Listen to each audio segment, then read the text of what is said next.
Ipinakasal ako ng nanay ko para mabayaran ang kanyang lihim na utang sa pagsusugal. Paano kung isang araw malaman mong ang mismong nanay na nagluwal sa iyo ang unang taong handang magsakripisyo ng kinabukasan mo? Paano kung sa halip na ipaglaban ka niya, siya pa mismo ang magtulak sa iyo sa buhay na hindi mo pinili?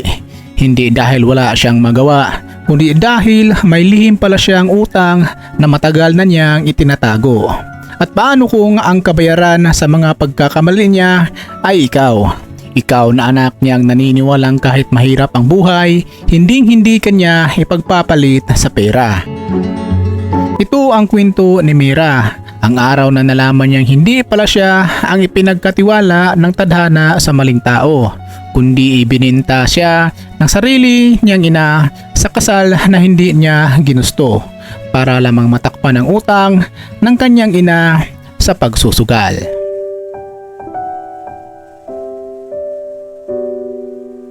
Ang pangalan ko ay Mira, 22 taong gulang ako noon at ang tanging mundo ko ay ang maliit naming bahay sa dulo ng isang lumang iskinita sa bayan. Lumaki akong walang ama. Ayon sa kwento ng nanay ko, iniwan daw kami nito bago pa man ako ipinanganak. Kaya't simulat sa pool, kaming dalawa lang talaga ang magkasangga sa buhay. Ako at ang nanay kong si Luz. Marami nang nagsabi sa akin noon na maswerte raw ako dahil kahit mahirap kami, mabait at maalaga naman ang nanay ko. At totoo naman iyon sa paningin ko. Siya ang unang gumising para magluto ng almusal kapag papasok ako sa eskwela. Siya ang huling natutulog kapag may nilalabhan pa sa gabi. Siya rin ang babaeng nagtiis maglako ng kakanin, maglaba sa ibang bahay, at minsan ay maglinis sa tindahan ng kapitbahay para lang mairaos kaming dalawa. Kaya kahit pamadalas kaming kapusin, hindi ko kailanman inisip na pabigat ako sa buhay niya. Sa isip ko, mahal na mahal ako ng nanay ko. At dahil doon, hindi ko rin kailanman inakalang darating ang araw na siya mismo ang dudurog sa buong pagkatao ko. Nang makatapos ako ng senior high school, hindi na ako tumuloy ng kolehiyo. Hindi dahil ayaw ko, kundi dahil kitang-kita ko na pagod sa mukha ni Nanay Luz sa bawat pag-uwi niya. Kahit pilit niyang sinabing kaya pa niyang maghanap ng paraan para makapag-aral ako, alam kong hindi na namin kaya. Kaya ako na mismo ang nagdesisyon. Nay, ako na lang po ang magtatrabaho.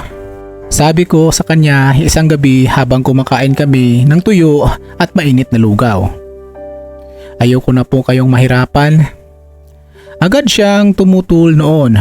Umiling pa siya at pinagalitan ako ng bahagya. Hindi, gusto kong makatapos ka. Ayokong habang buhay kang makulong sa hirap na naranasan ko. Pero ngumiti lang ako at hinawakan ang kamay niya. Nay, hindi po habang buhay. Pansamantala lang. Mag-iipon ako. Tutulungan ko kayo. Tapos, baka balang araw makapag-aral din ako ulit. Mas importante po muna na hindi kayo nag-iisa sa pagbubuhat ng buhay natin. Noong gabing iyon, umiyak si Nanay Luz. Mahigpit niya akong niyakap at paulit-ulit na sinabing, "Pasensya ka na, anak. Pasensya ka na kung hindi kita mabigyan ng magandang buhay." At dahil mahal ko siya, niyakap ko rin siya pabalik. Wala po kayong dapat ipagsuri, inay. Basta tayong dalawa, kakayanin natin. Yun ang akala ko noon, na basta kaming dalawa, kakayanin namin ang lahat. Hindi ko alam na habang sinasabi ko iyon, may lihim na palang unti-unting lumalaki sa buhay namin. Lihim na sa bandang huli ay magpapabagsak sa lahat ng paniniwalaan ko tungkol sa sarili kong ina. Nagtrabaho ako bilang kahira sa isang maliit na grocery sa palengke. Hindi kalakihan ang sweldo pero sapat na para makadagdag sa renta, pagkain at kuryente namin. Sa unang mga buwan, pakiramdam ko gumagaan na ang buhay namin. Nakakabili na kami ng mga maayos na ulam kahit papaano. Minsan, nakakabili na rin ako ng mga gamot ni nanay kapag sumasakit ang mga tuhod niya. At kung swertehin sa overtime, nakakapagtabi pa ako ng kaunting ipon sa lumang lata ng biskwit na itinatago ko sa ilalim ng kama. Masaya na sana ako sa ganoong simpleng buhay. Pero habang tumatagal, may mga maliit na bagay akong napapansin kay nanay na hindi ko agad binigyan ng kahulugan. May mga gabing hindi siya agad umuwi kahit sinabi niyang bibili lang siya ng tuyo o asin. Minsan kapag dumadating siya, tila pagod na pagod ang mukha niya pero hindi dahil sa trabaho. Parang may iniisip siyang mabigat. May mga araw ding bigla siyang mabait ng sobra. Lulutuan ako ng paborito kong ginataang bilo-bilo tapos maya-maya ay manghihiram ng pera. Pansamantala, dahil may babayaran daw siyang inuutang sa tindahan. Noong una hindi ko napansin. Nanay ko siya eh. Natural lang naman na magtiwala ako. Kapag naghihingi siya ng 500 o 1,000, ibinibigay ko kaagad. Kapag sinabi niyang may biglaang bayarin sa tubig o sa upa, hindi ko na kinu-question. Minsan pa nga, binibigay ko pati itong pirang inilaan ko sana sa sarili kong sapatos o bagong bag dahil ayokong maramdaman niyang mag-isa lang siyang lumalaban para sa amin. Ang hindi ko alam, habang pinupuno ko ng tiwala ang mga palad ng nanay ko, siya naman pala ang unti-unting naghuhukay ng hukay na pareho naming pagkahuhulugan. Isang gabi, umuwi akong masama ang pakiramdam. Masakit ang ulo ko dahil sa buong araw na pagtayo sa grocery at ang tanging gusto ko na lang ay humiga. Ngunit pagpasok ko sa bahay, agad kong napansin na bukas ang ilaw sa sala at may mahinang boses na nag-uusap sa may kusina. Akala ko may kapitbahay lang si nanay, pero nang marinig ko ang boses na isang lalaking hindi ko kilala, kusa akong napahinto sa likod ng pader. "Luz, hindi pwedeng puro pakiusap," sabi ng lalaki. Malamig ang tono. "3 buwan ka nang hindi nakapagbabayad ng buo. Kunting panahon pa, pakiusap." Halos pabulong na sagot ni nanay. "Magagawan ko ng paraan. Huwag mo muna akong guluhin ng anak ko." Saan ka kukuha ng pambayad? Lumubo na ang 150,000 ang utang mo." Parang may tumigil sa paghinga ko. 150,000. Napalunok ako at lalong nanigas sa kinatatayuan ko. "Babayaran ko," sagot ni nanay, nanginginig ang boses. "Kakausapin ko lang si Mang Rodel. May naisip na akong paraan." Natahimik ang lalaki sa loob ng ilang segundo. Pagkatapos ay narinig ko ang mahinang nitong pagtawa. Hindi masaya, kundi parang may panlalamang. "Siguraduhin mong totoo yan ha, dahil sa susunod na pagbalik ko, hindi na pakiusap ang dadalhin ko." Maya-maya narinig ko ang tunog ng yabag palayo at ang pagbukas ng pinto. Dali-dali akong umatras at nagkunwaring bagong dating lang mula sa labas.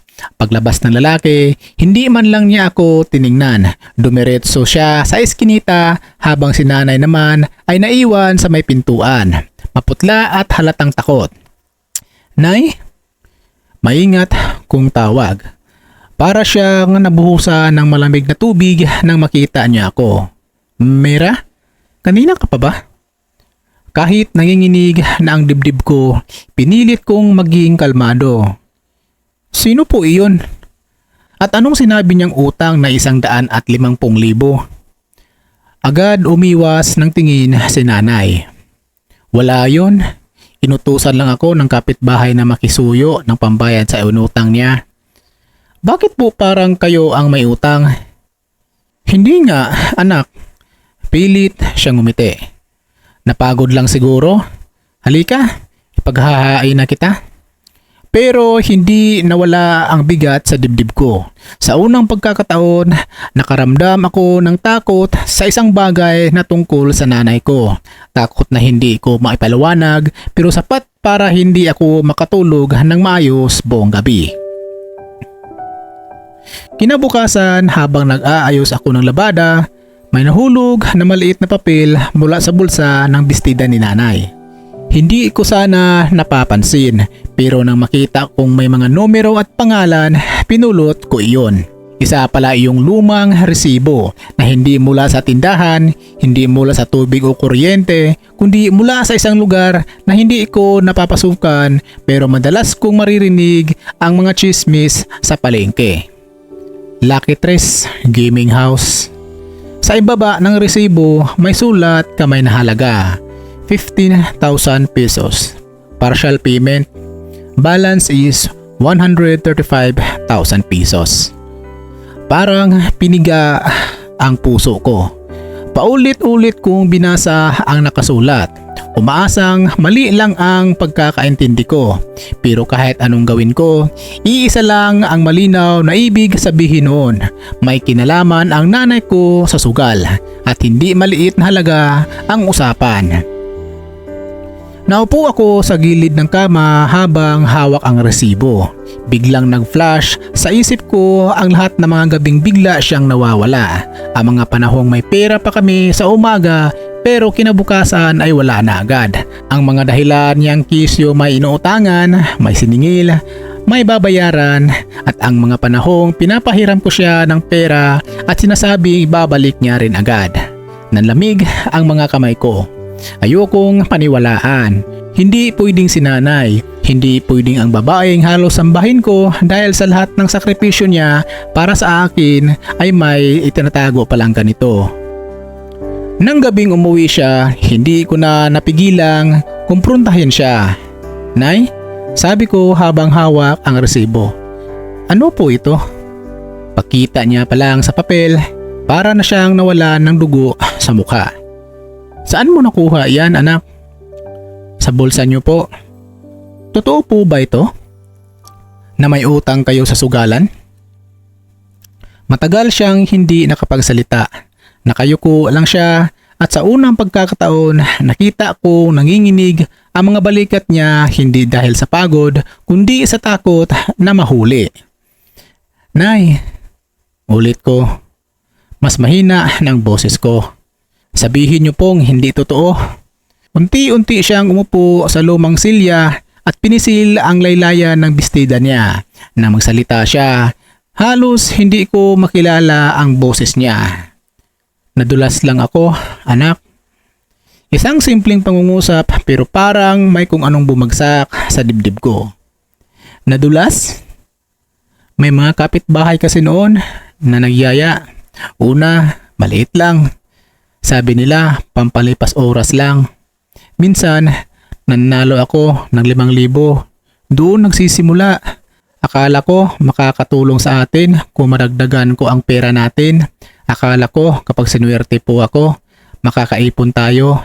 Baka mapaaral kita, anak. Natawa ako ng mapakla.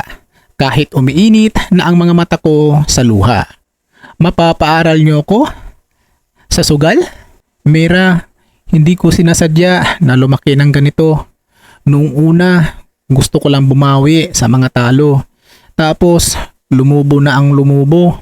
Bawat talo, iniisip kong sa susunod, mapabawi ko. Hanggang sa hindi ko na namalayang, ang dami ko na palang utang. Napalayo ako sa kanya. Para bang hindi ko kayang huminga sa iisang silid kasama ang taong kausap ko. Bakit hindi niyo sinabi sa akin? Dahil ayokong magalit ka. Mas pinili niyong magsinungaling? Nanginginig kong tanong. Mas pinili niyong kunin ang perang pinaghirapan ko habang ako, akala ko para pagkain natin o sa bills? Napaiyak si nanay. Pasensya ka na, anak. Pasensya ka na. Natatakot ako. Nahihiya ako. Hindi ko na napigilan ang pagpatak ng luha ko. Alam niyo po ba kung gaano ako naniniwala sa inyo, inay? Mahinang sabi ko. Lahat ng hinihingi nyo, ibibigay ko. Lahat ng dahilan nyo, pinapaniwalaan ko. Tapos, ganito lang pala.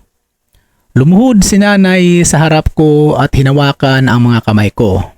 Mira, anak, patawarin mo ako. Huwag mo akong iwan. Hindi ko alam ang gagawin ko kapag pati ikaw nawala sa akin. Gusto kong magalit ng sobra. Gusto kong sumigaw. Gusto kong itanong kung bakit niya nagawa yun sa akin. Pero sa harap ko ay ang nanay kong umiiyak. Ang nanay kong tumanda, kakakayod para sa akin. Ang nanay kong sa kabila ng lahat ay siya pa rin ang nagpapalaki sa akin. Kaya sa halip na sumigaw, umiiyak na lang din ako. At doon sa pagitan ng mga luha naming mag-ina, nagsimula akong maniniwalang baka kaya pa naming ayusin ang lahat. Hindi ko alam na ang totoo, hindi pa iyon ang pinakamasakit na sikreto. Pagkatapos ng gabing iyon, nangako si nanay na hindi na siya babalik sa sugalan. Ipinapakita pa niya sa akin ang mga natitira niyang utang. Sabi niya, babayaran daw namin ng paunti-unti. Magtitipid kami, mag-overtime ako sa grocery kung kailangan. At siya naman ay babalik sa paglalaba, pagtitinda ng kakanin. Kahit masakit sa loob ko ang katotohanan ginamit niya ang tiwala ko, pinili kong kumapit sa pag-asang baka pwede pa naming may tama ang lahat. Dahil nanay ko siya. At kahit nasaktan ako, may parte sa puso kong hindi pa rin kayang talikuran siya. Sa loob ng ilang linggo, naging maayos ang takbo ng buhay. Mas maaga na siyang umuwi. Hindi na siya naghihiram ng pera ng palihim. Kapag may extra akong kita, ibinibigay ko sa kanya para idagdag daw sa pambayad sa utang. Minsan pa nga, siya na mismo ang nagyaya na magtipid kami sa ulam para raw mas mapabilis ang pag-ahon namin. Unti-unti, gumagaan ang loob ko. Akala ko, totoo na ang lahat ng pangakong binitawan niya. Akala ko, natuto na siya. Akala ko, sapat ng luha naming mag-ina para matauhan siya sa maling landas. Pero may mga taong marunong umiiyak habang nagsisinungaling. May mga taong marunong humingi ng tawad kahit hindi pa talaga handang magbago. At ang pinakamasakit sa lahat, may mga nanay palang kayang yakapin ang anak nila sa gabi habang sa umaga ay naghahanap na ng paraan kung paano ito isasangla para makaligtas sa sarili nilang kasalanan. Isang Sabado ng hapon, pinauwi ako ng maaga ng supervisor ko dahil kakaunti lang ang tao sa grocery. Pagdating ko sa bahay, wala na si inay. Akala ko'y namamalingki lang siya. Ngunit habang naglilinis ako ng mesa, may narinig akong mga yabag sa labas at boses ng dalawang babaeng kapitbahay. Hindi nila alam na naririnig ko sila mula sa nakabukas na bintana. Naaawa ako kay Mira, sabi ng isa. Ako rin, sagot ng isa pa. Ang bait-bait na bata, hindi niya alam na hindi pa rin tumitigil ang nanay niya sa sugal. Parang nanigas ang buong katawan ko. Akala ko ba nagbago na si Luz? Tanong ng unang babae. Hindi raw, mas lumala pa nga. Kaya nga lagi na naman siyang nandoon kina Mang Rodel.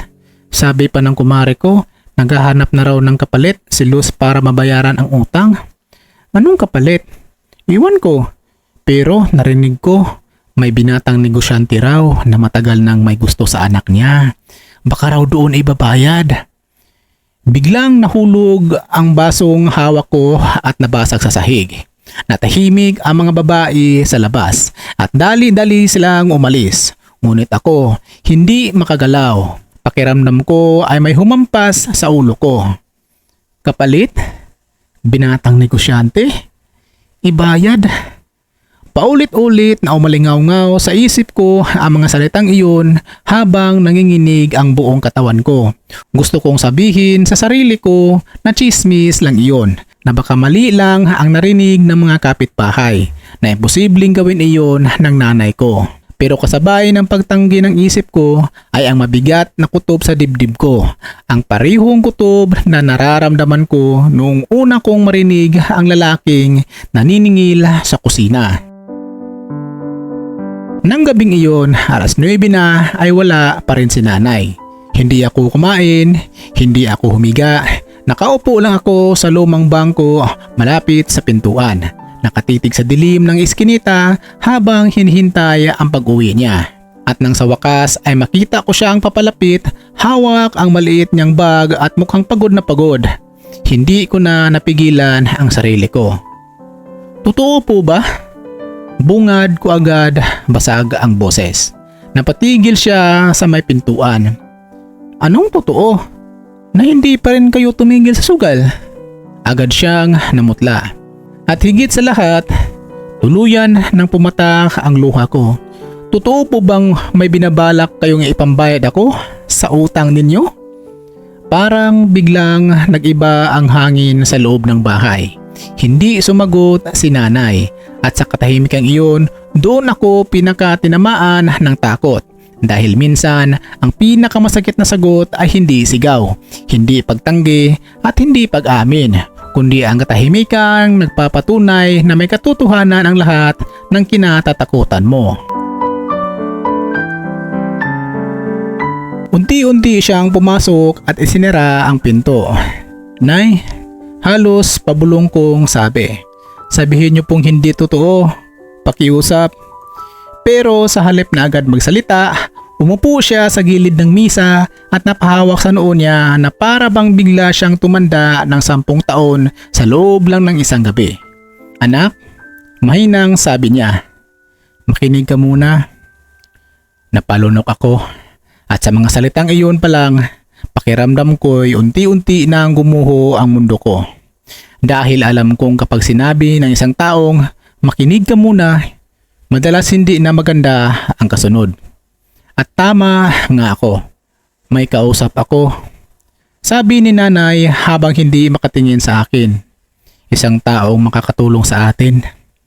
Nanlaki ang mga mata ko. Anong ibig niyong sabihin? Kung papayag ka lang. Papayag sa ano? Sigaw ko na, hindi ko na napigilan. Napaiyak siya. Anak, wala na kasi akong ibang malapitan. Papayag sa ano, inay?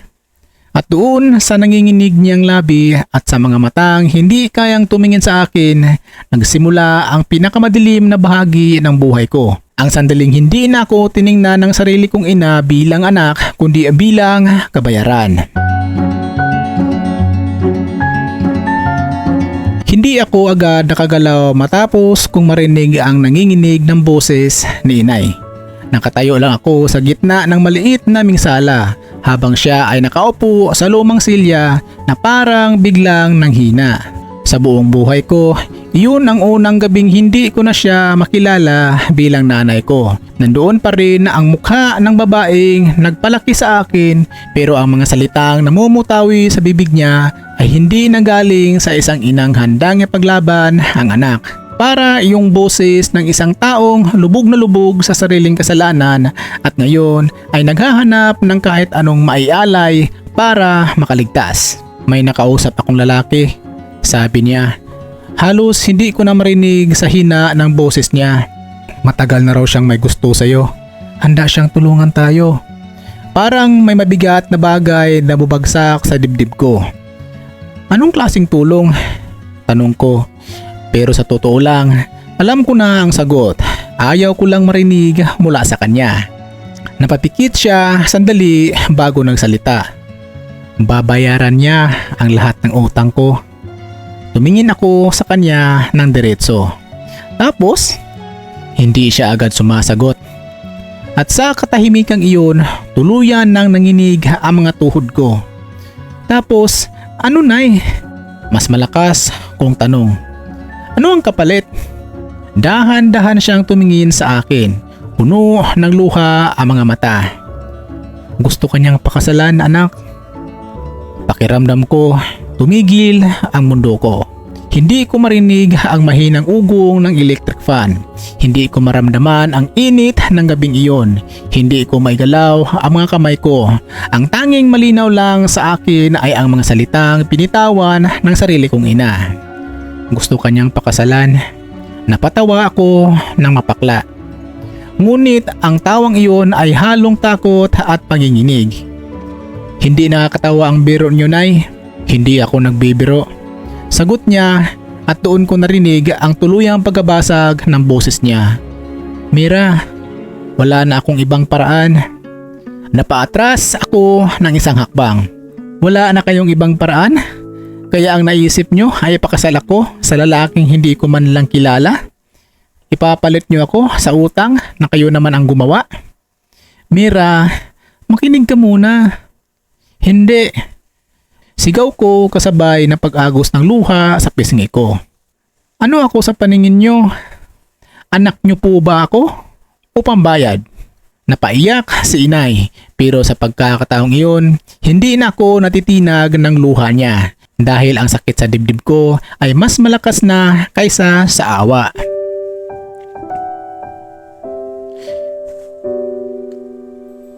Hindi ko alam kung ilang minuto kaming nagkatitigan ng ganoon. Ako umiiyak at nanginginig sa galit. Siya nakaupo at halos hindi makatingin sa akin. Para kaming dalawang estranghero sa iisang bahay. Ang bahay na noon ay tinitingnan kong pugad ng pagod at pagmamahal pero ngayong gabi ay para nang naging kulungan.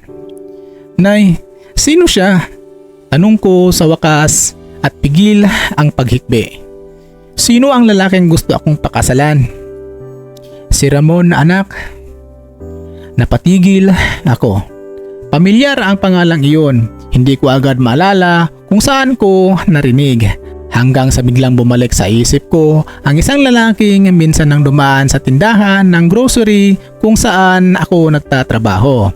Nasa edad 40 na siguro, makinis ang balat, maayos manamit, at kilala sa lugar namin bilang may-ari ng ilang paupahang apartment at isang maliit na lending business.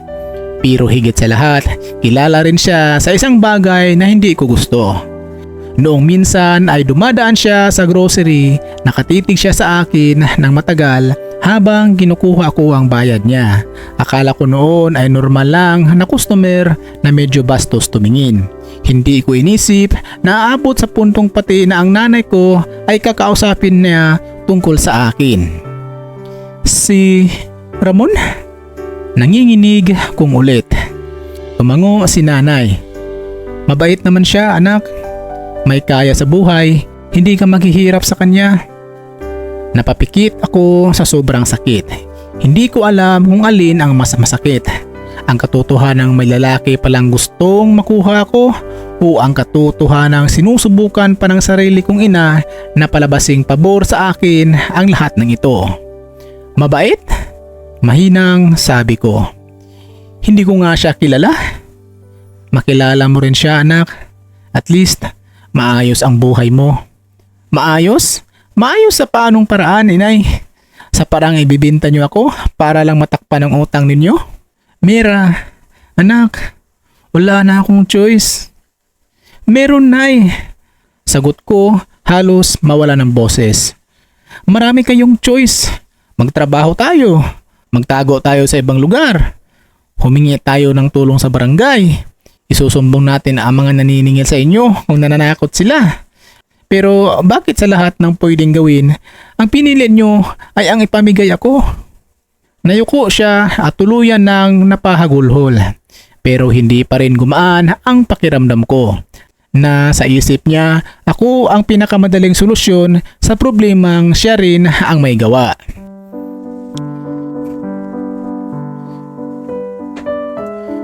Hindi mo naintindihan, hindi lang pera ang utang ko. May mga tao nang pumunta rito, may mga banta na pag hindi ako nagbabayad, baka pati ikaw madadamay. Baka saktan ka nila. Natahimik ako ngunit hindi dahil ang kumbinsido ako, kundi dahil mas lalo akong nasaktan. Kung natatakot kayong may mangyari sa akin, bakit ako pa ang ihaharap ninyo sa panganib? Hindi siya makasagot. Tumulo ang luha ko ng mas mabilis. Nanay, ako na ang konsensya nyo. Nay, naisip nyo man lang ba kung ano ang nararamdaman ko? Na isang araw, uuwi ako galing trabaho, tapos malalaman kong may lalaking nakikipagsundo sa inyo para pakasalan ako kapalit ng pera. Anak, hindi ka naman niya sasaktan. Maayos ang buhay niya. Kaya kanyang buhayin. Hindi ko kailangan ng lalaking bubuhay sa akin, inay. Ang kailangan ko, nanay, na hindi ako ipagpapalit. Napahawak ako sa dibdib dahil pakiramdam ko hindi na ako makahinga. Sa buong buhay ko, inakala kong ang pinakamalaking takot ko ay ang mawalan ng pera, mawalan ng tirahan o mawalan ng magulang. Hindi ko alam na may mas malala pa palang takot kaysa roon. Ang matuklasang ang taong pinagkakatiwalaan mo ng buong puso ay kaya ka palang ibinta kapag gipit na siya. Hindi kita ibibinta. Pinipili ko lang ang mas ligtas para sa'yo. Natawa ako nang walang saya. Kung ito ang tingin nyo na ligtas, hindi ko na alam, inay, kung ano ang tawag sa kapahamakan. Noong gabing iyon, hindi ako makatulog. Nagkulong ako sa maliit na kwarto at umiiyak ng umiyak hanggang sa sumakit ang lalamunan ko. Hindi ko kayang lumabas, hindi ko kayang makita ang mukha ng nanay ko. Kung titingnan ko siya, mas lalo lang madudurog ang natitira kong paggalang sa kanya. Habang nakahiga ako sa kama, paulit-ulit kong inisip kung saan ba nagsimulang gumuho ang lahat. Saang parte ng buhay namin ako naging bulag? Kailan naging normal kay nanay ang magsisinungaling sa akin? Kailan nyo naisip na pwede nyo akong ipagpalit sa lalaking may pera? At bakit kahit wala akong kasalanan, ako pa ang kailangan magbayad sa lahat? Kinabukasan, maaga akong umalis ng bahay para pumasok sa trabaho. Kahit kulang ako sa tulog, hindi ko na hinihintay na magigising si nanay. Hindi ko na kayang subayan ang katahimikan sa bahay. Mas gugustuhin ko pang tumayo ng buong araw sa kahira kaysa manatili sa isang bubong kasama ang katotohanang gusto niya akong ipakasal. Akala ko sa grocery man lang ay makahinga ko, pero hindi. Bandang alas 10 ng umaga, habang abala ako sa pag-scan ng mga dilata at sabon ng isang customer, may biglang tumigil sa harap ng counter ko. Nang iangat ko ang tingin ko, halos nalamig ang buong katawan ko. Si Ramon, nakatayo siya sa tapat ko, nakasuot ng puting pulo at may manipis na ngiting hindi ko maipaliwanag kung bakit parang nakakadiri tingnan. Magandang umaga, Mira. Sabi niya na parang matagal na kaming magkakaibigan. Hindi ako nakasagot. Sa gilid ng mata ko, napansin kong napatingin ang ilan kong katrabaho sa amin. Pinilit kong maging profesional at pigilin ang panginginig ng kamay ko. May bibilhin po ba kayo, sir? Malamig kong tanong. Ngumiti siya. Meron, pero hindi sabon o dilata. Naninikip ang dibdib ko. Pwede ba kitang makausap mamaya? Sandali lang, tungkol sa nanay mo. Napakagat ako sa labi para hindi mapahiya sa harap ng customer. Gusto ko siyang sagutin ng pabalang. Gusto kong sabihin wala akong balak kausapin ang lalaking nakikipagsundo sa nanay ko tungkol sa buhay ko. Pero nasa trabaho ako at sa totoo lang, natatakot din akong gumawa ng eksena.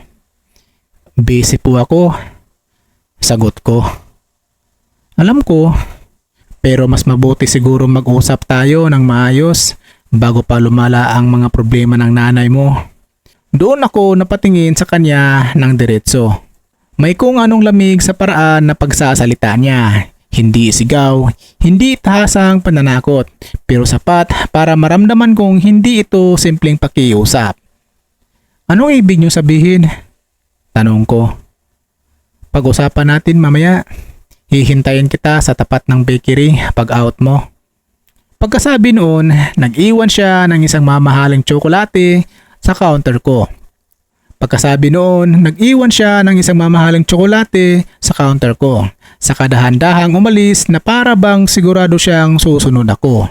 Tinitingnan ko lang ang tsokolate na iyon na parang isang iyong bagay na marumi.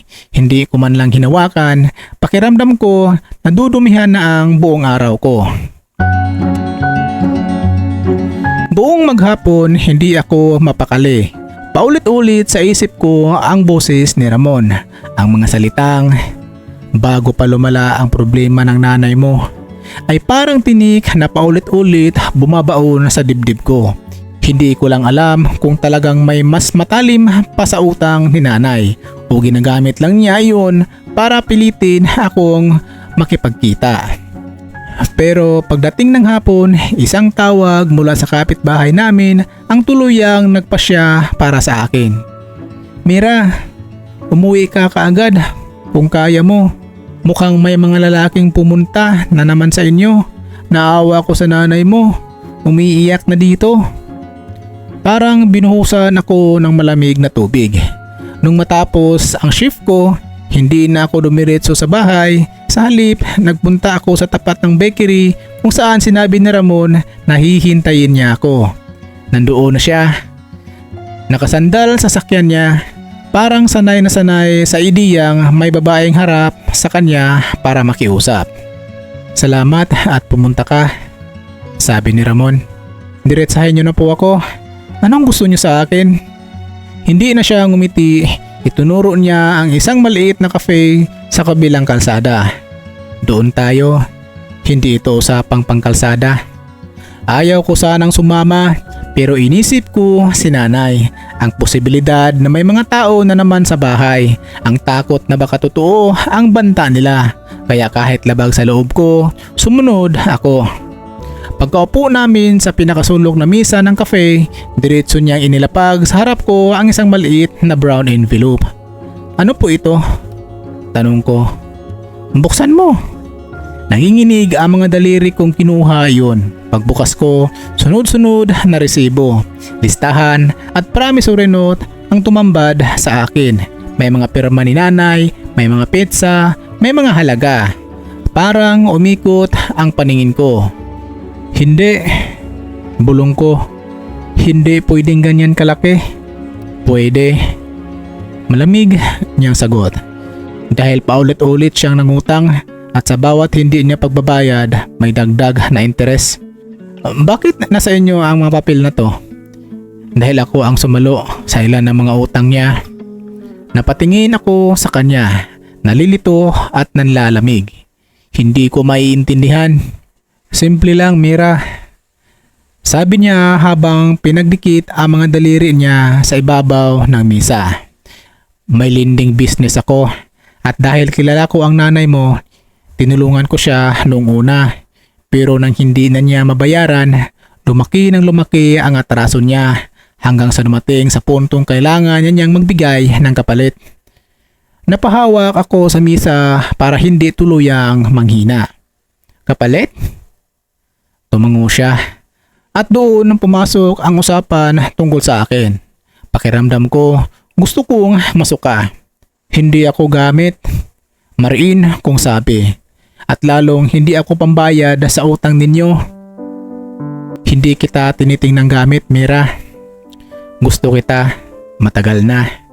Simula pa noong unang beses kitang makita sa grocery. Hindi naman kita pipilitin kung wala rin mapapala sa akin ang pamilya mo.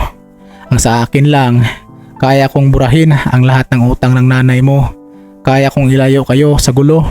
Kaya kong bigyan ka ng bahay, komportabling bahay at seguridad. Ang kapalit lang, pakasalan mo ako. Parang may sumabog sa tinga ko. Ang kapal ng mukha niyang sabihin ang salitang lang. Na para bang simpleng pabor lang ang hinihingi niya. Hindi ang buhay ko. Hindi niyo ba narinig ang sarili niyo? Nanginginig kung sabi. Kasal? Sa lalaking halos doble ang edad ko? Sa lalaking hindi ko mahal? Sa lalaking ginamit ang problema ng nanay ko para makuha ko? Minsan, Mira, kailangan talagang mamili ng praktikal sa buhay. At maniniwala ka, mas maayos ang buhay mo sa akin kaysa sa pagod na pagod ka nakatayo sa grocery habang baon kayo sa utang. Sa sandaling iyon, gusto kong buhusan siya ng tubig sa mukha. Gusto kong sampalin na ang ngiting pilit niyang pinapakalma ang sitwasyon na para bang hindi niya nakikitang nanginginig ako sa harap niya.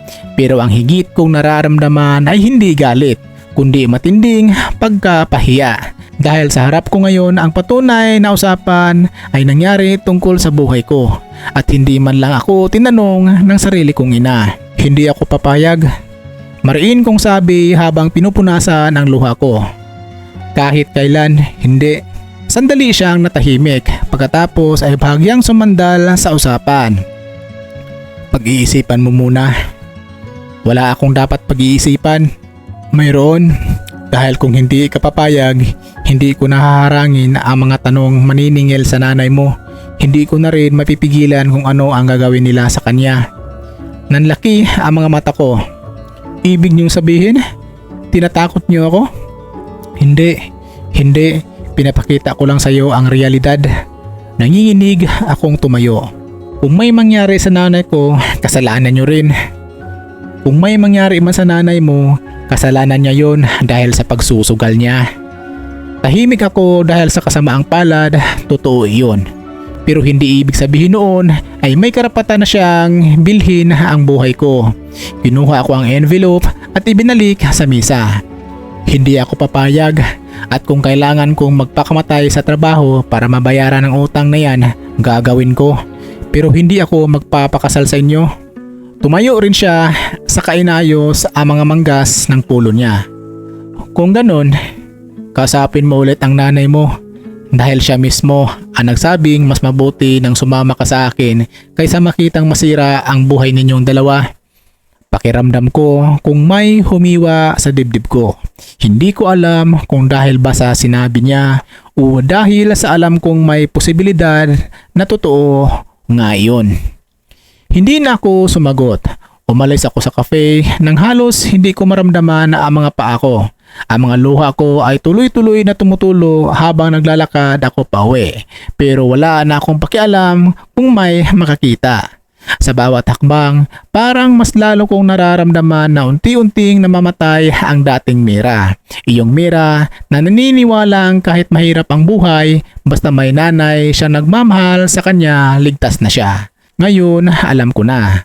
Minsan, hindi pala kahirapan ang unang sisira sa'yo. Minsan, sariling dugo mo ang unang magtutulak sa'yo sa kapahamakan.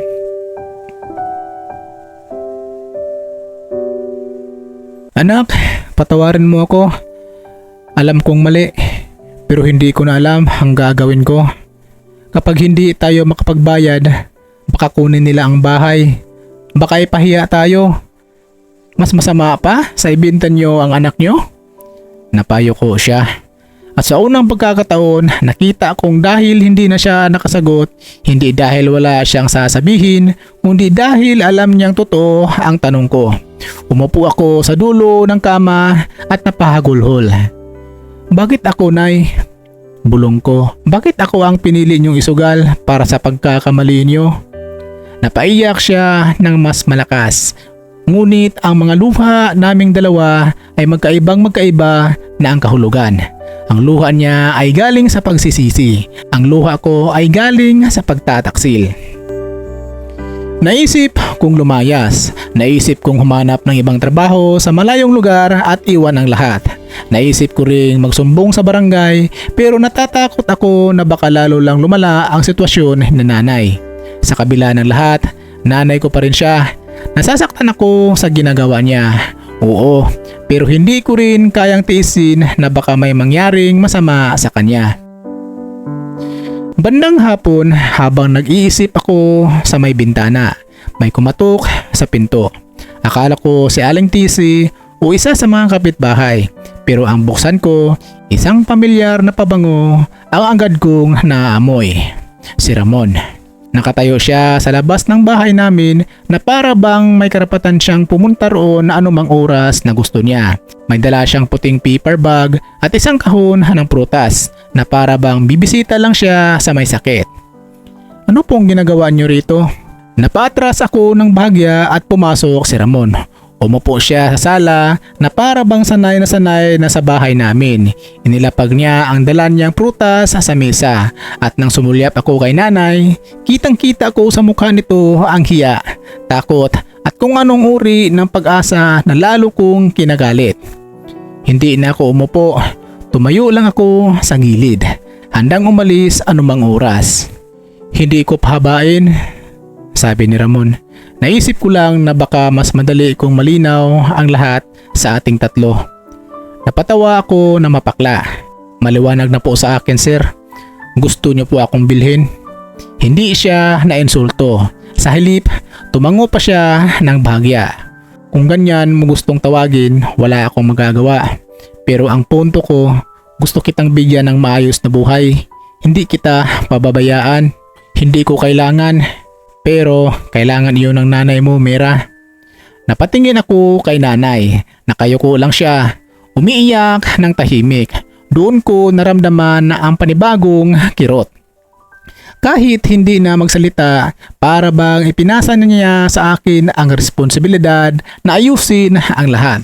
Ako ang anak, pero ako ang kailangan magsalo sa kasalanan niya. Inilapit na kita sa abogado ko. Kung papayag ka, pwede nating ayusin agad ang kasal sa loob ng 2 linggo. Tahimik lang. Civil wedding. Pagkatapos noon, burado na ang utang ng nanay mo. 2 linggo? Parang grocery item lang ako na pwedeng kunin kapag may pambayad. Pigil ni nanay. Pero tinitingnan ko lang siya ng diretso at tahimik siya. Hindi ako papayag, inay. Ilang beses ko ba tong sasabihin? Pag-iisipan mong mabuti. Hindi ka naman mapupunta sa masamang lalaki. Sagot ni Ramon. Hindi ko po kailangan ng mabuti o masamang lalaki. Ang kailangan ko ay ang kalayaan ko. Tahimik siyang tumingin sa akin sa loob ng ilang segundo. Saka marahang tumango na para bang may naiintindihan siya. Bibigyan kita ng 3 araw. 3 araw. Pagkatapos nun, kung hindi pa rin ka papayag, hindi ko na mapipigilan ang susunod na mangyayari sa utang ng nanay mo. At pagkatapos niyang sabihin iyon, tumayo siya, inayos ang kwelyo niya at umalis na parang walang sinaktan. Naiwan ako nakatayo sa gitna ng sala, nanginginig sa galit at takot. Nang magsara ang pinto, hindi ko na napigilan ang sarili ko. Napaupo ako sa sahig at humahagulhol ng buong lakas. Hindi ako umiiyak dahil sa mahal ko si Ramon. Hindi dahil natatakot akong mag-aasawa. Umiyak ako dahil sa unang pagkakataon sa buhay ko, pakiramdam ko wala akong mapupuntahan. Parang lahat ng daan na pwede kong takbuhan ay isinira ng isang taong dapat sana'y unang yumakap sa akin, ang nanay ko. Dahan-dahang lumapit si nanay at akmang hawak ang balikat ko, pero mabilis akong umiwas.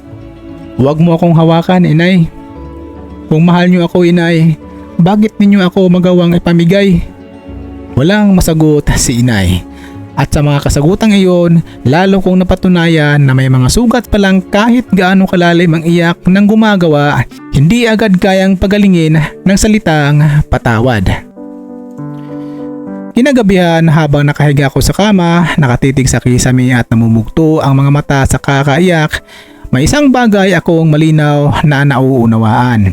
Hindi na sapat ang umasa na magbago ang lahat sa isang himala. Hindi na sapat ang paulit-ulit na pasensya ka na. Hindi na sapat ang pagmamakaawang pag-isipan ko ang alok ni Ramon. Kailangan kong lumaban para sa sarili ko. Pero hindi ko pa alam na ang mismong laban na iniisip kong sisimulan ay mas lalo palang magiging madugo sa puso ko. Dahil sa mga susunod na araw, hindi lang si Ramon at ang utang ng nanay ko ang haharapin ko, kundi ang mismong katotohanang may mas malalim pang itinatago sa akin na ang sarili kong ina. Isang lihim na magpapabago sa lahat ng akala kong alam kong tungkol sa dahilan kung bakit ako napili niyang iaalay. 3 araw akong hindi mapakali. 3 araw akong nagising sa parang may malaking batong nakadagan sa dibdib ko at natutulog na hindi ko alam kung matatawag pa bang tulog ang pag-iidlip na puro luha at pag-iisip ang laman. Sa bawat oras na lumipas, lalo kong nararamdaman ang bigat ng tanong na ayaw kong sagutin. Ano ang mas kaya kong tiisin? Ang isuko sa sarili ko? O ang makita ang nanay kong tuluyang masira dahil sa kasalanang siya rin ang may gawa? Sa loob ng 3 araw na iyon, halos hindi ko kinibo si nanay. Nandoon siya sa bahay, tahimik, mahina ang kilos, para bang takot na takot sa bawat yapak ko. Kapag maghahain siya ng pagkain, ilalapag lang niya sa misa at hindi magsasalita. Kapag lalabas ako papuntang trabaho, nakatayo lang siya sa may pinto. Nakatingin sa akin na parang gustong humingi ng tawad, pero alam niyang wala ng salitang sapat para sa takpan ang sugat na iniwan niya sa akin. Sa ikatlong araw, hindi na ako nakapasok sa trabaho bandang alas 10 ng umaga habang pinipilit kong maglaba sa likod bahay para lang malibang ang isip ko, may malakas na katok sa pinto. Napakagat ako sa labi ko dahil alam kong hindi iyon simpleng kapitbahay. Paglabas ko sa sala, nakita kong nakatayo si nanay sa may pintuan. Nanginginig ang mga kamay habang nakahawak sa pinto. Sa labas, naroon ang dalawang lalaking hindi ko kilala. Parehong nakaitim na jacket kahit mainit ang panahon. Parehong seryoso ang mukha at parehong may tindig na parang hindi sanay makiusap. Naglabas ang lalaki ng isang papel at hindi man lang siya tiningnan ng maayos. Hanggang ngayong araw na lang ang palugit. Kung hindi ka makapagbigay ng kahit kalahati, kukunin na namin ang pirma mong ito bilang pahintulot sa legal na habol. Parang biglang humina ang mga tuhod ni nanay. Pakiusap, kaunting panahon pa, may inaasikaso na akong paraan. 3 beses mo nang sinabi yan. Malamig na sagot ng lalaki. At kung wala ka talagang maibibigay, sabihin mo sa anak mo na pumayag na. Nasa kanya na ang solusyon, ayaw pa niyang tanggapin.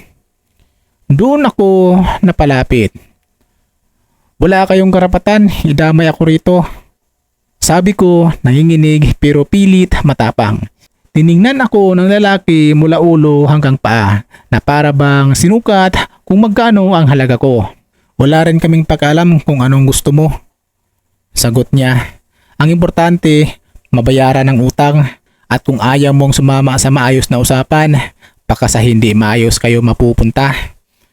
Hindi ko alam saan ko nakuha ang lakas. Pero tumayo ako sa harap ni nanay at hinarang ang katawan ko sa kanila. Lumayas kayo sa bahay namin. Tumaas ang kilay ng lalaki. Ngunit bago pa siya makasagot, narinig namin ang pamilyar na tunog ng sasakyang huminto sa tapat ng bahay. Lumingon kaming lahat at bumaba roon si Ramon. Maayos ang pulo at parang hindi apektado ng init o gulo sa paligid. Okay na? Sabi niya sa dalawang lalaki. Ako nang bahala rito. Agad na tumahimik ang dalawa. Nagkatinginan sila, saka tumango. Bago sila umalis, tumingin pang isa sa akin at nagsabing, sana marunong kang pumili habang may panahon pa. Nang makaalis sila, para akong nanghina. Hindi ko alam kung dahil sa takot, sa hiya o sa galit. Dahil sa unang pagkakataon, hindi na lang banta sa papel ang problema ni nanay. Naroon na mismo sa pintuan namin ang patunay na totoo ang lahat. At mas lalong sumikip ang dibdib ko nang mapagtantong sa kabila ng takot na iyon, si Ramon pa rin ang may hawak sa sitwasyon. Siya pa rin ang nagmumukhang tanging daan palabas. Pagkapasok ni Ramon sa loob ng bahay, agad niyang inilapag ang susi ng sasakyan sa mesa at tumingin sa akin ng diretso. Ngayon, alam mo nang hindi ito biro. Hindi ko siya sinagot. Nanginginig ang mga kamay kong hawak ang bisig ni nanay na tila anumang oras ay hihimatayin sa takot. Umalis na po kayo. Hindi ko kayang makita ang mukha ninyo ngayon. Mira, hindi ako nandito para pahirapan ka. Nandito ako para tapusin na to. Tapusin? Ang tawag niyo sa pagbili sa buhay ko ay pagtulong? Minsan, ang mga bagay na ayaw natin ay siyang kailangan tanggapin para mabuhay. Kung kayo ang pagpapakasal sa taong hindi ninyo mahal kapalit ng utang ng magulang ninyo, masasabi nyo pa rin iyan? Hindi siya makasagot agad. Pero hindi rin siya umatras. Sa halip, tumingin siya kay nanay na noon ay tuluyan ng lumuluhod sa sahig. Ramon, pakiusap. Huwag mong takutin ang anak ko. Natatawa ako nang marinig ko yun ni inay. Anak ko? Ngayon lang ulit niya nagawang sabihin ang salitang iyon na parang may lakas pa. Ngayong nasa bingit na ako ng kasal na ayaw ko, sa kanya pa ako tatawaging anak ng buong lambing. Hindi ko siya tinatakot. Pinapakita ko lang sa kanya ang realidad. Kapag pumayag siya, mabubura ang lahat ng utang mo. Wala nang hahabol sa inyo. Maayos ang maging buhay niya. At kung hindi na niya tinapos ang salitang iyon, pero sapat na katahimikan para maintindihan ko ang gustong sabihin. At doon, sa gitna ng sala namin, amoy alikabok at lumang kahoy, pakiramdam ko ay unti-unti nang nawawala ang hangin sa paligid. Parang ang lahat ng daan ay humahantong sa isang bangin. Nang umalis si Ramon, hindi na ako nakapigil. Nay, bakit hindi mo sinabi sa akin na ganyan nakalala? Bakit hinintay mo pang umabot sa puntong may mga lalaki nang kumakatok dito at tinatakot tayo? Natatakot ako, sagot niya humahagulhol. Akala ko maayos ko pa nang hindi mo malalaman. Akala ko makakabawi pa ako. Sa sugal? Sa utang? O sa pagpapakasal sa akin? Napayo ko ang kanyang ina. Bakit, Nay? Bakit mo nagawa sa akin to? Dahil hindi ka talaga niya kayang pakawalan, anak. Ano ang ibig mong sabihin, Inay? Napaiyak siya ng mas malakas. Noong bata ka pa, anak, 15 taong gulang ka. Napansin ka niya. Parang tumigil ang tibok ng puso ko. Hindi ko agad maiintindihan ang sinabi niya at hindi ko agad natanggap. Anong ibig mong sabihin, Inay? May tindahan pa noon ang tita mo sa kanto, di ba? Doon ka madalas tumutulong kapag bakasyon. Isang araw dumaan si Ramon. Nakita ka niya roon. Simula noon, ilang beses siyang nagtanong tungkol sa'yo. Ilang taon siyang nag-abroad, pero noong bumalik siya rito at nakita ka ulit sa grocery, sinabi niyang ikaw pa rin ang gusto niya. Pakiramdam ko'y nanlamig ang buong katawan ko. Alam mo yun? Nanginginig kong tanong. Hindi siya agad sumagot. Alam mo yun, Inay? Tumango siya habang umiiyak. Doon ako tuluyang napahawak sa dibdib ko. Hindi lang pala ito tungkol sa utang. Hindi lang pala itong simpleng naisipan ni nanay dahil wala siyang magawa. Matagal na pala akong tinitingnan ni Ramon. Matagal na pala akong pinag-uusapan. At ang pinakamasakit sa lahat, alam pala iyon ng sarili kong ina. Bakit hindi mo sinabi sa akin? Bakit mo ako hindi pinrotektahan? Dahil wala akong ginawang masama noon. Nagtatanong lang siya. At noong una, akala ko biro lang. Akala ko lilipas din. Hindi ko alam na darating ang sa puntong magiging ganito kalala. Pero nang dumating sa puntong ito, pinili mo pa rin siyang kausapin? Hindi siya makasagot. At doon ko naramdaman ang mas malalim pang sugat. Hindi lang ako pinagpalit ng nanay ko. Pinagkatiwala niya ako sa lalaking matagal na palang may mata sa akin. Kahit alam niyang hindi ko iyon gusto. Lumabas ako sa bahay nang hindi ko alam kung saan pupunta. Hindi ko kayang humiga sa loob. Pakiramdam ko bawat dingding ay may bahid ng kasinungalingan. Naglakad lang ako nang naglakad hanggang makarating sa maliit na waiting shed sa kabilang barangay. Doon ako naupo at umiiyak na parang batang nawawala. Anong klaseng ina ang kayang gawing iyon? Habang umiiyak ako sa waiting shed, bigla akong naalala ang isang bagay na matagal ko nang hindi iniisip. Ang luma kong alkansya sa ilalim ng aparador, ang ilang naitabi kong pera sa bangko, at ang posibilidad na baka pwede pa akong humingi ng cash advance sa supervisor ko. Hindi iyon sasapat para sa buong utang, pero baka sapat para maipakitang handa akong magbayad at makiusap sa natitira. Doon ako nakaramdam ng munting pag-asa. Baka hindi ko kailangang pumili sa pagitan ng sarili ko at ng nanay ko. Baka pwede pa akong lumaban nang hindi isinusuko ang buhay ko. Pag-uwi ko, inilapag ko sa misa ang lahat ng pera ang hawak ko. Dalhin natin to sa kanila. Sabi ko kay nanay. Makiusap tayo. Magbabayad ako buwan-buwan. Maghahanap pa ako ng ibang trabaho kung kailangan, pero hindi ako magpapakasal. Tumingin sa akin si nanay at sa unang tingin ay akala ko may iyak siya sa pasasalamat. Pero ang sumunod niya sinabi ang muling nagpasakit sa dibdib ko. Hindi na sapat yan, anak. Ano ibig mong sabihin, inay? May pirmahan na ako. Nabitawan ko ang hawak kong sobre. Ano? Napaiyak siya. Nung akala ko wala ng ibang paraan, pinapirma niya ako sa kasunduan na kapag hindi ako nakabayad sa takdang oras, papayag akong ipapakasal ka sa kanya. Pakiramdam ko may humampas sa ulo ko. Anong pinipirmahan mo? Hindi ko na binasa ang buo noon.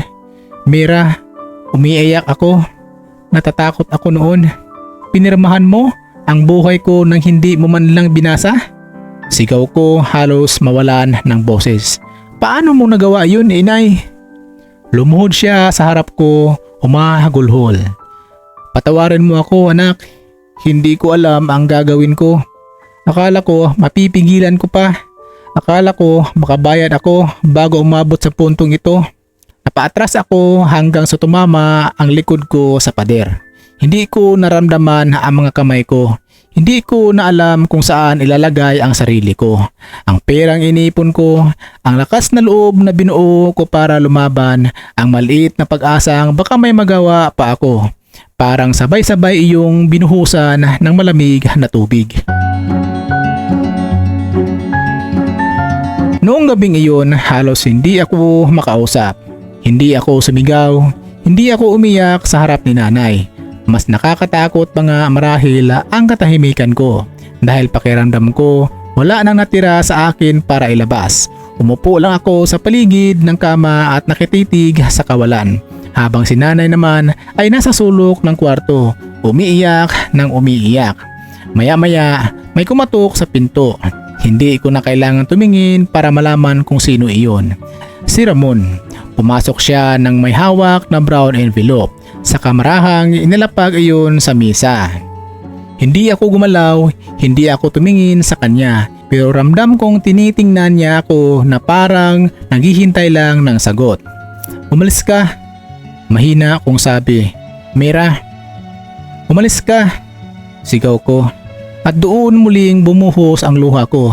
Hindi mo ba nakikitang wasak na ako? Ano ba ang gusto mo? Nalumuhod ako at magpapasalamat dahil gusto mo akong bilhin? Tahimik siyang tumayo roon, hindi siya nagalit, hindi rin siya umalis agad. Mahal kita, sabi niya, mababa ang boses. Napatawa ako ng mapait habang umiiyak. Kung pagmamahal ang tawag mo sa ganito, ayoko nang maranasan pa kahit kailan. Nakita kong kumibot ang panga niya pero nanatili siyang kalmado. Bibigyan kita ng isang gabi para magdesisyon. Pero sa umaga, kailangan ko nang marinig ang sagot mo. Pagkatapos noon, umalis siya. Naiwan kaming mag-ina sa bahay na punong-puno ng katahimikan at luha. Lumapit si nanay sa akin at sinubukang hawakan ang kamay ko. Pero mabilis kong binawi. Wala na ba talaga? Tanong ko, basag ang boses. Wala ka na bang ibang paraan para iligtas ako? Humagulhol siya. Mira, patawarin mo ako. Natawa ako ng mahina pero ang tawang iyon halos tunog iyak na rin. Hindi ko tinanong kung nasisisi ka, Nay. Ang tinanong ko, may natitira pa ba kayo sa pagiging nanay para ilaan ako? Napatakip siya sa bibig niya at tuluyang napaupo sa sahig. Pero wala na siyang naisagot. At sa katahimikang iyon, doon na nalaman ang pinakamasakit na katotohanan. Hindi na niya ako kayang iligtas dahil siya na mismo ang unang naglubog sa akin.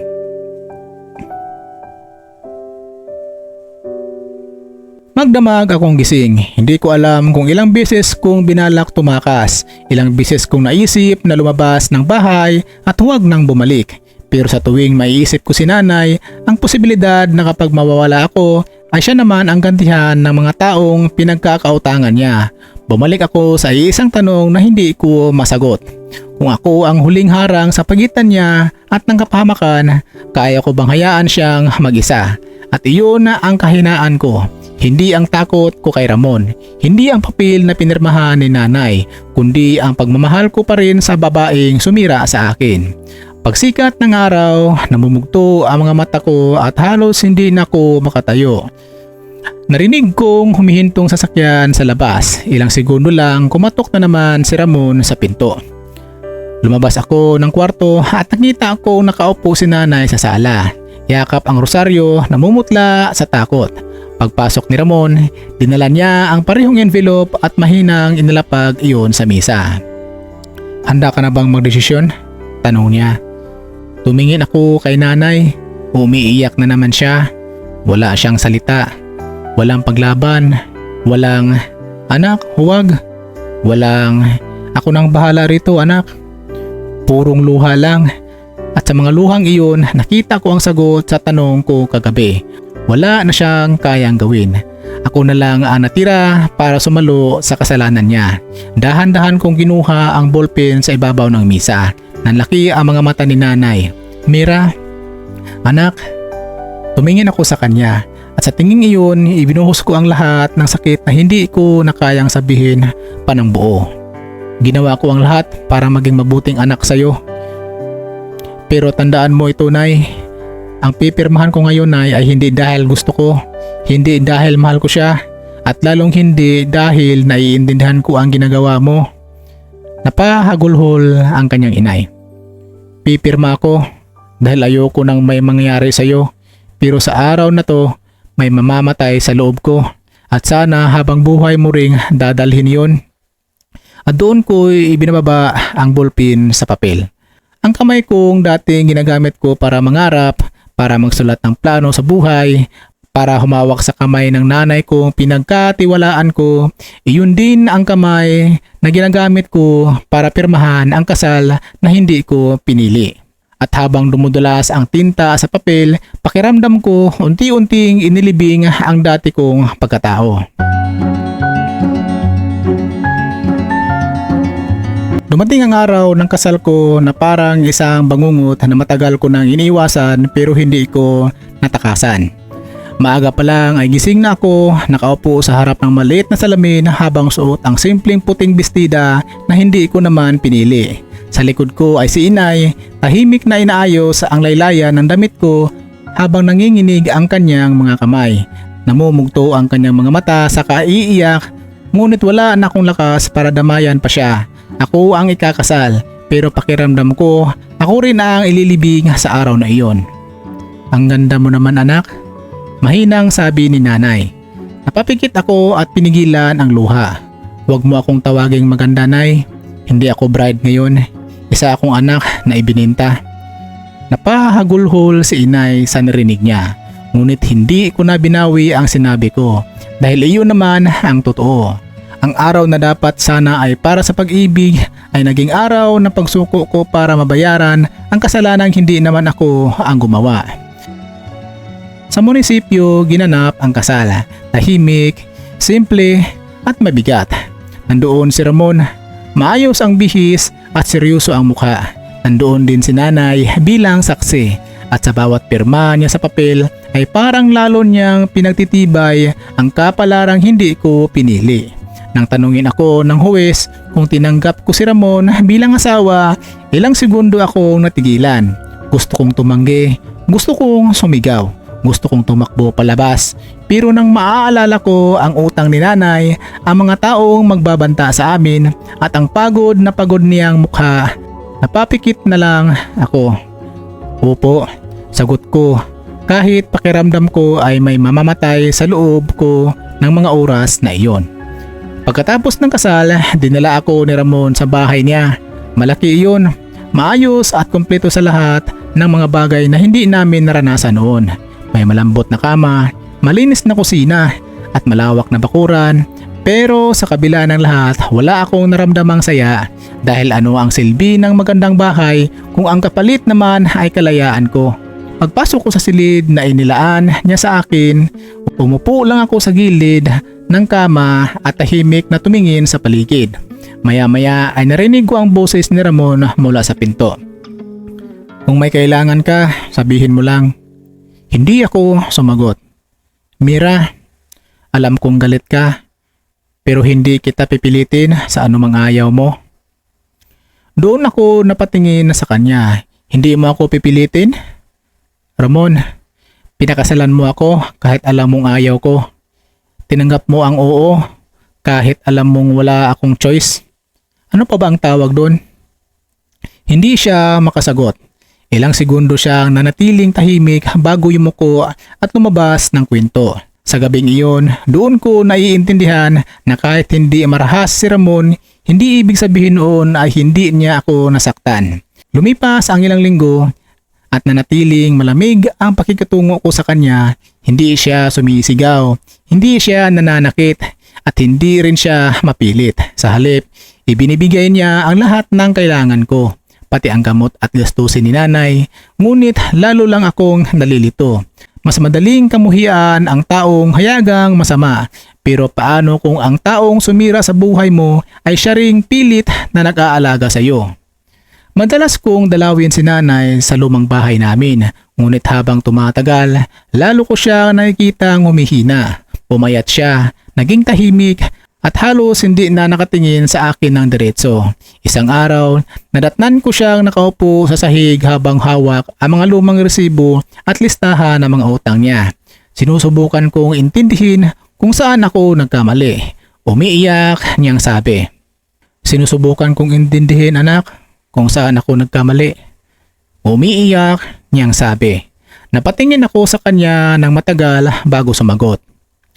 Nagsimula kang magkamali noon, pinili mong magsinungaling, pero sinira mo ako nung pinili mo ako ang magbayad ng kasalanan mo, inay.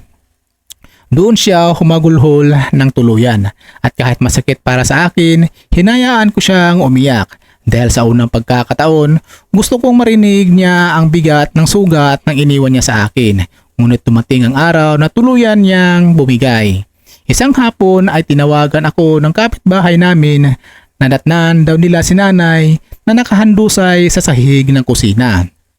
Agad akong umuwi kasama si Ramon at nadatnan ko si nanay na maputla, nangihina at hirap huminga. Nay! Umiiyak kong tawag habang lumuluhod sa tabi niya. Mahina niya akong tiningnan at hinawakan ang kamay ko. Patawarin mo ako, anak. Huwag kang magsalita ng ganyan. Dadalhin ka namin sa ospital. Nanginginig kung sabi. Ngunit umiiling siya. Pagod na ako, Mira. Hindi ko na mababawi ang ginagawa ko sa iyo. Pero sana, huwag mong ubusin ang buhay mo sa galit sa akin. Humagulgol ako habang pinipisil ang kamay niya. Gusto kong magalit. Gusto kong sabihin na hindi sapat ang sorry niya, pero sa mga sandaling iyon, ang nakita ko na lang ay ang nanay kong takot na takot mamatay nang hindi napapatawad ng anak niya. Dinala namin siya sa ospital, ngunit kinagabihan ay tuluyan na rin siyang pumanaw. Ang huling salitang narinig ko mula kay nanay ay patawad. Sa burol niya, doon ko lang lubos nararamdaman ang bigat ng lahat. Galit pa rin ako sa kanya, oo, pero siya pa rin ang nanay ko. Siya pa rin ang babae nagpalaki sa akin, nag-alaga sa akin at sa huli ay sinira rin ako dahil sa sariling kahinaan. Sa huling gabi ng burol, inaabot sa akin ni Ramon ang isang liham na iniwan ni nanay. Nanginginig ang mga kamay ko habang binuksan iyon. Sa sulat, sinabi ni nanay na alam niyang hindi sapat ang paghingi niya ng tawad.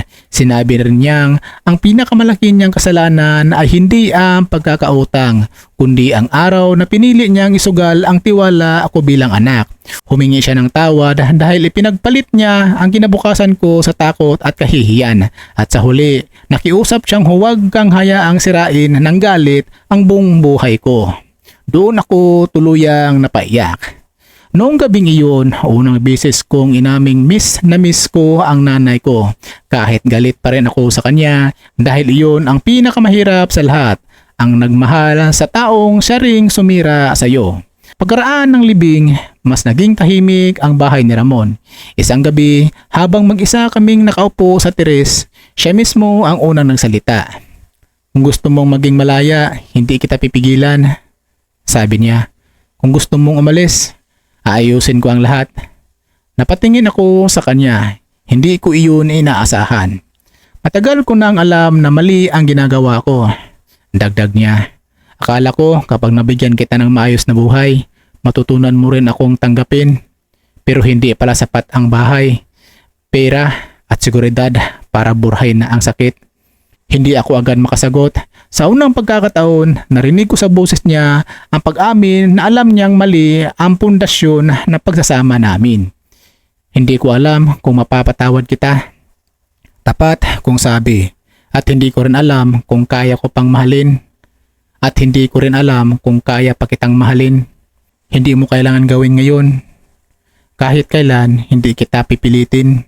Doon ko naalala ang huling bilin ni nanay na huwag kong hayaang mamatay ang puso ko sa galit. Hindi ibig sabihin noon ay kalimutan ko ang nangyari. Hindi ibig sabihin noon ay tama na ang lahat. Pero sa unang pagkakataon, napagod na rin akong mabuhay na puro pait ang laman ng dibdib ko. Lumipas pa ang ilang buwan, hindi biglaan ang panghilom ko, hindi rin biglaan naging maayos ang lahat sa amin ni Ramon. Pero unti-unting natutunan kong huminga nang hindi laging mabigat ang dibdib. Natutunan kong tumingin sa kanya nang hindi ilang galit ang nararamdaman ko. Nakita ko ang mga simpleng bagay, ang tahimik na pag-aalalay sa akin, ang hindi niya paghihimasok sa mga desisyon ko, at ang paraan na pagrirespeto niya sa mga hangganang itinatayo ko.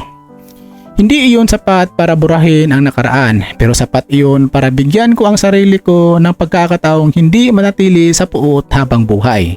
Isang gabi, nadatnan ko siyang nagluluto sa kusina. Tahimik ko siyang pinagmasdan at sa unang pagkakataon na hindi sakit ang unang sumagi sa isip ko, kundi pagod. Pagod na akong maging bihag ng galit. Ramon? Tawag ko.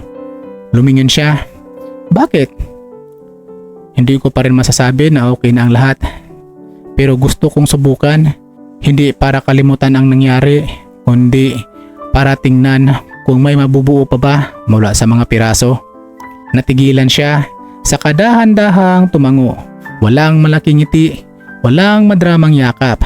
Tahimik lang niyang tinanggap ang sinabi ko, na para bang ayaw niyang sirain ang manipis na pagkakataong ibinibigay ko. At doon ko naiintindihan ng isang bagay na ang paghilom ay hindi laging nangangahulugang bumalik ka sa dating ikaw. Minsan, ibig sabihin lang nito ay pinili mong mabuhay kahit may mga sugat kang hindi na mawawala. Hindi fairy tale ang dulo ng kwento ko. Hindi ko masasabing naging perpekto ang lahat. Hindi rin mawawala agad ang sakit na iniwan na ginawa ng nanay ko at nang sa pilitang ikasal ako kay Ramon. Ngunit sa kabila ng lahat, pinili kong huwag hayaang doon na rin matapos ang buhay ko. Dahil natututunan ko na ang pinakamalapit na pagkatalo ay hindi ang masaktan ka ng mga taong mahal mo, kundi ang tuluyan kang mawalan ng kakayahang magmahal, magtiwala at bumangon dahil sa sakit na iniwan nila. Ako ang anak na ipinakasal ng sariling ina para pambayad sa utang. Ako ang babaeng nawalan ng kalayaan dahil sa maling desisyon ng taong pinakamamahal niya. Pero ako rin ang babaeng piniling mabuhay kahit wasak, at sa huli, iyon ang pinakamahalaga.